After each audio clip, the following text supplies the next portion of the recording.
നിങ്ങളുടെ favourite shows ഇനി ഒരിക്കലും മിസ്സാവില്ല. ഇപ്പോൾ C5 കാണും നിങ്ങളുടെ ഫേവറേറ്റ് ഷോസ് തികച്ചും സൗജന്യമായി. രാജു ഇനി വരില്ല. പ്രതാപ, അവൻ നിന്നെ ചതിച്ചു. ഇനിയും നീ അവന് വേണ്ടി കാത്തിരിക്കുന്നത് ബുദ്ധിയല്ല. അതുകൊണ്ട് നീ ഇവരെയും വിളിച്ചുകൊണ്ട് പോവാൻ നോക്ക്. അവിടെ നീ ഉണ്ടാവണം. അവൻ ചത്തൂന്ന് ഉറപ്പിക്കുന്നത് വരെ നീ എവിടെയും പോകരുത്. അവൻ ചത്താൽ ഉടനെ തന്നെ നീ എന്നെ വിളിച്ചറിയിക്കണം. ശരി അമ്മേ. ഇനി അമ്മയ്ക്ക് വരുന്ന എന്റെ കോള് അവന്റെ ചാവ് വാർത്തയായിരിക്കും.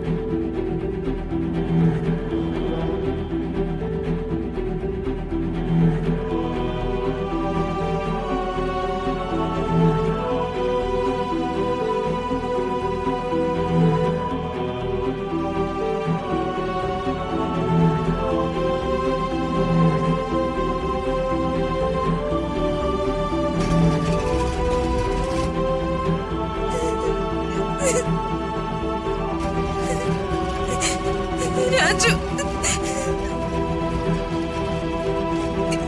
രാജു,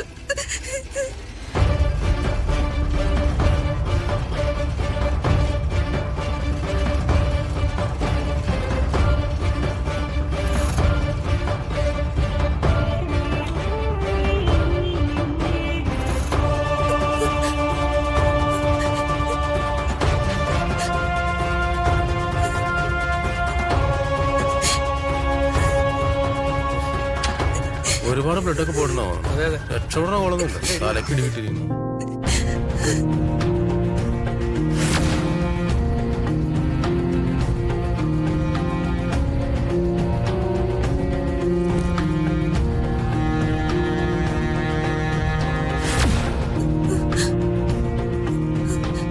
സിസ്റ്റർ, ആക്സിഡന്റ് ഉണ്ടായ സമയത്ത് താൻ കൂടെ ഉണ്ടായിരുന്നോ?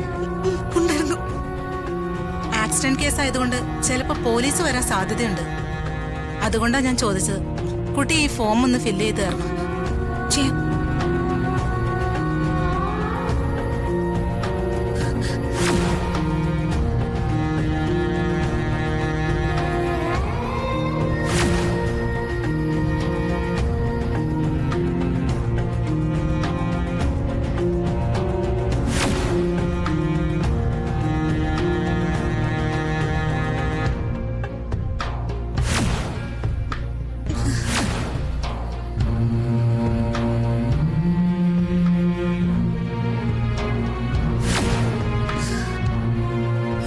അയ്യോ, കുട്ടി എന്താ പറ്റിയേ?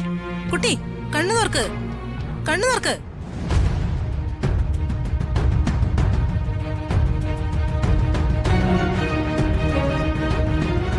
വർമ്മ സാറേ, രാജു വരാന്ന് പറഞ്ഞ സമയം കഴിഞ്ഞല്ലോ. ഇനിയും കാണാനില്ലല്ലോ. ഇനിയും വൈകിയ നമ്മുടെ കണക്കുകൂട്ടലുകളെല്ലാം തെറ്റും. വിചാരിച്ചിരുന്നത് പോലെ എല്ലാ ഏരിയയും നമുക്ക് കവർ ചെയ്യാൻ പറ്റിയെന്ന് വരില്ല. നമുക്ക് അവനെ ഒന്ന് വിളിച്ചു നോക്കിയാലോ സാർ? നമ്മുടെ ഇലക്ഷൻ പ്രചാരണത്തിന്റെ ആദ്യ ദിവസം ഇന്ന് തന്നെ നമ്മൾ കൃത്യസമയത്ത് എത്തിയില്ലെങ്കിൽ അത് വർമ്മ സാറിന് ക്ഷീണമാവും. ഇന്ന് വരെയും സമയനിഷ്ഠയില് യാതൊരു വിട്ടുവീഴ്ചയും സാറ് വരുത്തിയിട്ടില്ല. രാജു എന്നെ പോലെ തന്നെ സമയനിഷ്ഠയുള്ളവനാ. അവൻ പറഞ്ഞതുപോലെ തന്നെ ശ്രമിക്കുകയും ചെയ്യും.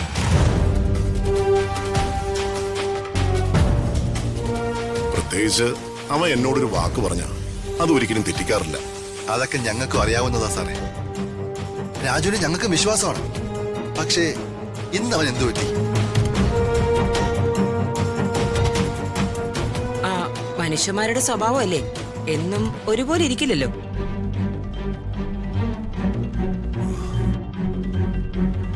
ചേച്ചി എന്താ രാജുവിനെ കുറിച്ച് അങ്ങനെ പറയുന്നു?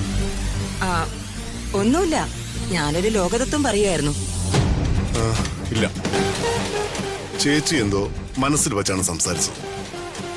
ഇല്ല, നിന്നോട് എനിക്ക് പ്രത്യേകിച്ചൊന്നും മനസ്സിൽ വെച്ച് സംസാരിക്കേണ്ട കാര്യമില്ലല്ലോ. നീ എന്നെക്കാൾ ലോകം കണ്ടവനും ലോക വിവരമുള്ളവനുമാണ്. ചുറ്റിനും നടക്കുന്നതൊക്കെ നീ കണ്ണു തുറന്നൊന്ന് കണ്ടാ മതി. അപ്പോ ഞാൻ പറയാതെ നിനക്കെല്ലാം മനസ്സിലാവും. എന്തായാലും ഇവര് പറഞ്ഞതുപോലെ സമയം വൈകിക്കാതെ നീ അവനൊന്ന് വിളിച്ചു നോക്ക്. വെറുതെ എന്തിനാ ഇതുവരെ നിനക്കുണ്ടായിരുന്ന സൽപ്പേര് നശിപ്പിക്കുന്നേ? നീയേ ഫോൺ എടുത്ത് അവനെ ഒന്ന് വിളിക്ക്. എന്നിട്ട് എന്താ വൈകുന്നേന്ന് ചോദിക്കേ. അവൻ ഫോൺ എടുക്കുമ്പോ അറിയാലോ കാര്യം എന്താണെന്ന്.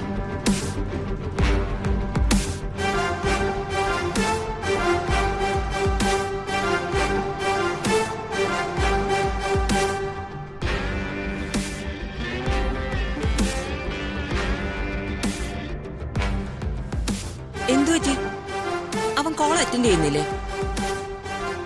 വർമ്മ സാറിന്റെ കോള് രാജു അറ്റൻഡ് ചെയ്യാതിരിക്കില്ലല്ലോ. അവന്റെ ഫോൺ സ്വിച്ച് ഓഫാ.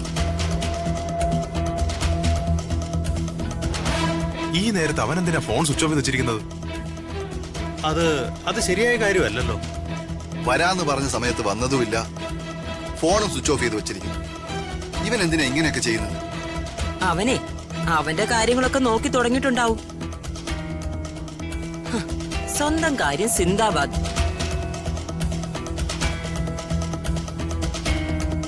മാഡം എന്താ ഉദ്ദേശിച്ചത്? അല്ല, നോമിനേഷൻ കൊടുക്കുന്ന ദിവസം തന്നെ നമ്മുടെ എതിർ സ്ഥാനാർത്ഥി രാജുവിന്റെ വീട്ടിൽ ചെന്ന് അവന് കുറച്ച് രൂപ ഓഫർ ചെയ്ത് അവനെ അയാളുടെ കൂടെ നിർത്താൻ ശ്രമിച്ചതല്ലേ? അന്നവൻ അവരുടെ കയ്യിൽ നിന്ന് പൈസ വാങ്ങിയില്ലെന്നൊക്കെ പറഞ്ഞിരുന്നു. പിന്നീട് അവൻ വാങ്ങിയിട്ടുണ്ടാവും. രാജു അങ്ങനെ ചെയ്യില്ലല്ലോ മാഡം. കുനിഞ്ഞൊരു കുപ്പയെടുക്കാതെ കയ്യിൽ ലക്ഷങ്ങൾ, അത്രയും ഓർത്താ രാജുവിനെ പോലൊരാളുടെ കണ്ണു മഞ്ഞളിക്കില്ലെന്ന് നിങ്ങൾക്ക് പറയാൻ കഴിയൂ? അവന്റെ കുടുംബത്തിന്റെ അത്താണിയാണ് രാജു. അവന്റെ തലയ്ക്ക് മീതെ സാമ്പത്തിക പരാധീനതയുടെ ഒരു കൂമ്പാരം തന്നെയുണ്ട്. അത് ഞാൻ പറയാതെ തന്നെ നിങ്ങൾക്കെല്ലാവർക്കും അറിയാലോ. ഇപ്പൊ അതൊക്കെ തീർക്കാനൊരു അവസരം നമ്മുടെ എതിർ സ്ഥാനാർത്ഥി തന്നെ അവന് കൊണ്ടു കൊടുക്കുമ്പോ രാജു അത് വേണ്ടാന്ന് വെക്കൂ? അവൻ പണം വാങ്ങിയിട്ടുണ്ടാവും. അതുകൊണ്ടാണ് ഇവരോട് നമ്മുടെ പ്രചാരണത്തിന് വരാമെന്ന് പറഞ്ഞിട്ട് അവൻ വരാതെ ഫോൺ സ്വിച്ച് ഓഫ് ചെയ്തിരിക്കുന്നത്. ഞാൻ പറയുന്നത് കള്ളമാണോ എന്ന് നിങ്ങൾ നോക്കിക്കോ. രാജു ഇനി വരില്ല. പ്രതാപ, അവൻ നിന്നെ ചതിച്ചു. ഇനിയും നീ അവന് വേണ്ടി കാത്തിരിക്കുന്നത് ബുദ്ധിയല്ല. അതുകൊണ്ട് നീ ഇവരെയും വിളിച്ചുകൊണ്ട് പോവാൻ നോക്ക്.